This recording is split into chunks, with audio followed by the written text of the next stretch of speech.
فَوَيْلٌ لِّلَّذِينَ يَكْتُبُونَ الْكِتَابَ، یہ ایک اور یونیورسل ٹروتھ آ رہا ہے، خرابی ہے ان لوگوں کے لیے جو کتاب لکھتے ہیں بِأَيْدِيهِمْ اپنے ہاتھوں سے، ثُمَّ يَقُولُونَ هَذَا مِنْ عِنْدِ اللَّهِ، اس کے بعد لوگوں کو یہ بتاتے ہیں کہ یہ اللہ کی طرف سے نازل ہوئی ہوئی ہے، لِيَشْتَرُوا بِهِ ثَمَنًا قَلِيلًا، اور اس کے عوض دنیا کے چند ٹکے حاصل کرنے کے لیے فتویٰ بازی کرتے ہیں اور کہتے ہیں اللہ نے حکم دیا ہے۔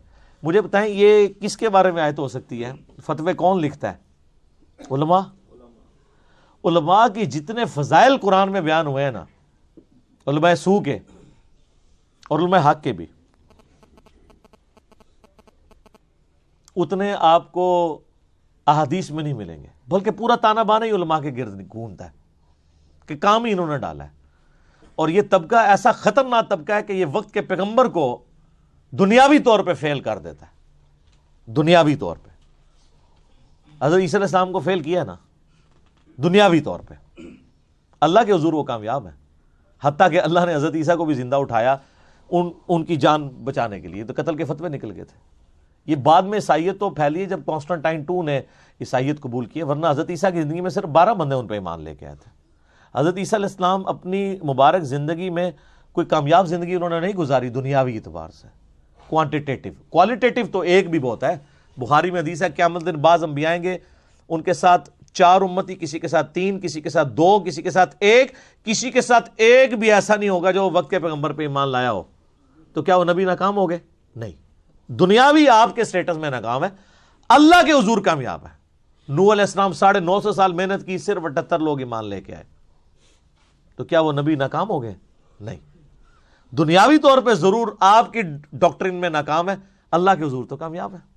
لیکن اللہ نے تو کوالٹی دیکھنی ہے نا، کوانٹی تو نہیں دیکھنی۔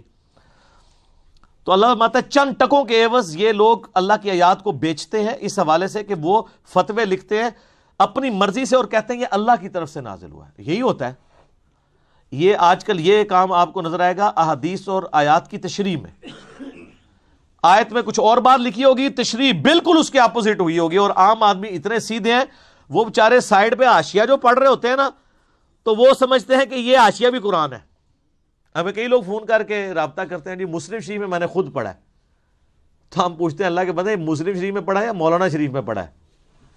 کیونکہ مسلم شریف تو وہ ہے جو عربی اور اس کا اردو ترجمہ ہے، جو سائیڈ میں لکھا ہے وہ مولانا شریف ہے۔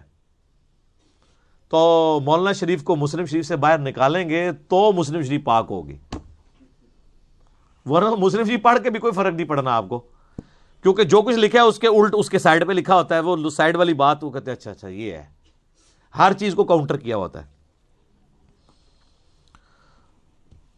فَوَيْلٌ لَّهُم مِّمَّا كَتَبَتْ أَيْدِيهِمْ، اللہ فرماتا ہے ہلاکت ہے ان کے لیے اس وجہ سے جو انہوں نے یہ فتوے لکھے، وَوَيْلٌ لَّهُم مِّمَّا يَكْسِبُونَ، اور ہلاکت ہے جو انہوں نے اس سے مال کمایا، اللہ کی طرف جھوٹے فتوے منسوب کر کے، جھوٹے مسائل منسوب کر کے، جھوٹی آیات گھڑ کے۔ یہ تو سر اللہ نے اس قرآن کی حفاظت کی ذمہ داری لی ہے، ورنہ کام اس کے ساتھ بھی ڈال جانا تھا۔ اور قرآن کی بھی حفاظت صرف ٹیکسٹ کی ہے، عربی ٹیکسٹ کی، یہ ذہن میں رکھیے گا، ورنہ قرآن کی بھی تعریف ہو چکی ہوئی ہے۔ سر جب پاکستان میں کروڑوں لوگ ہر نماز میں ایاک نعبد و ایاک نستعین پڑھنے کے بعد بھی بابوں کو پکار رہے ہوں، تو پریکٹیکلی تو انہوں نے قرآن کی تعریف کر دی ہوئی ہے نا، یہ علماء نے ان کو پٹی پڑھائی ہے نا۔ ورنہ ایک گورا جو نیو مسلم ہو وہ ایاک نعبد و ایاک نستعین پڑھنے کے بعد بابوں کو پکار سکتا ہے؟ وہ سوچ بھی سکتا ہے؟ وہ کہے گا پہلے صفحے پہ لکھا ہے تیری بات کرتے ہیں، تجھی سے مدد مانگتے ہیں، دعا مانگتے ہیں، تو مسلمان کیوں پکار رہا ہے؟ کیونکہ ان کو علماء نے فتوے لکھ کے ان کو گمراہ کیا ہے، قرآن کی تحریف کی ہے۔ قرآن میں یہ لکھا تھا، انہوں نے صفحے کے صفحے کالے کیے، نہیں وہ ایک حقیقی مدد ہوتی ہے، ایک مجازی مدد ہوتی ہے، ایک یہ ہوتا ہے، ایک یہ ہوتا ہے، ہم امی سے روٹی مانگتے ہیں تو کیا یہ شرک ہو جاتا ہے؟ وہ اللہ کے بندہ، مری امی کو کون روٹی مانگتا ہے؟ ایون زندہ امی بھی سامنے نہ ہو کون روٹی مانگتا ہے؟ پاگلو تم تو یہ کام کر رہے ہو، مثال ہمیں امی کی دے رہے ہو۔ اور اگر اس طرح ہی ہے تو ٹھیک ہے، کوئی مری بھی امی کیا کوئی کسی بابے کو بھی پکار کے دیکھ لے، اس کے سامنے روٹی لا کے رکھ لے، اور زندہ کسی یہودی عیسائی سکھ کو بھی پکار لینا، آپ کے سامنے موجود ہو تو لا کے روٹی سامنے رکھ دے گا، تو اس پھر مشکل کشا منو۔ اسباب کو آپ لے کے غیب میں مدد کے لیے پکار رہے ہوتے ہیں، اور ماشاءاللہ اپنے ناموں کے ساتھ مفتی اور ڈاکٹرز اور یادگار اسلاف ہے یادگار اسلاف نے، وڈے نے بھی یہی کام پائے نے، باقی انہوں دی یادگار ہو، یادگار صحابہ و تابعین نہیں، درمیانے بزرگ، پرانے بزرگ نہیں، درمیانے بزرگ، بہت پرانے بزرگ ہیں. کتنے جی؟ 1000 سال. سر دین تو 1400 سال پہلے آیا تھا.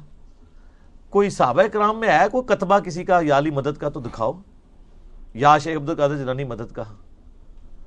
وہ ادھر کچھ بھی نہیں ہے جی، ان کو چھوڑ دیں.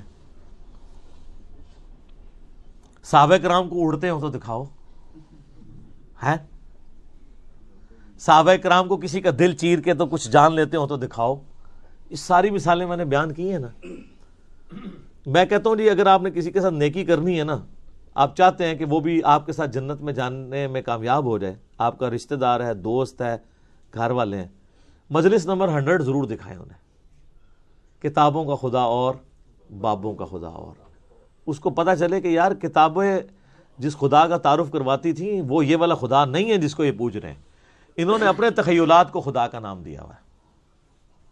ہاں دعویٰ بے شک کریں، وہ بھگوان بھی آپ پوچھیں نا، وہ کہتے ہیں ہم ایک گاڈ کو مانتے ہیں، اسی کا بھگوان نام رکھا ہوا ہے، لیکن جو کوالٹی اس کے ساتھ منسوخ کر رہے ہیں وہ اس خدا کی نہیں ہے جس خدا نے اپنا تعارف جن کوالٹیز کے ساتھ کروایا تھا. تو پھر ہم عرض ہی کر سکتے ہیں کہ مرنے سے پہلے اے مسلمان کر لے اس پہ غور، کتابوں کا خدا اور ہے، بابوں کا خدا اور جب تو غور کر لے گا نا تو پھر مجھے نہیں کہنے کی ضرورت پڑے گی، تو خود کہے گا کیا کہ نہ میں وابی نہ میں بابی، میں ہوں مسلم، علمی کتاب ہے.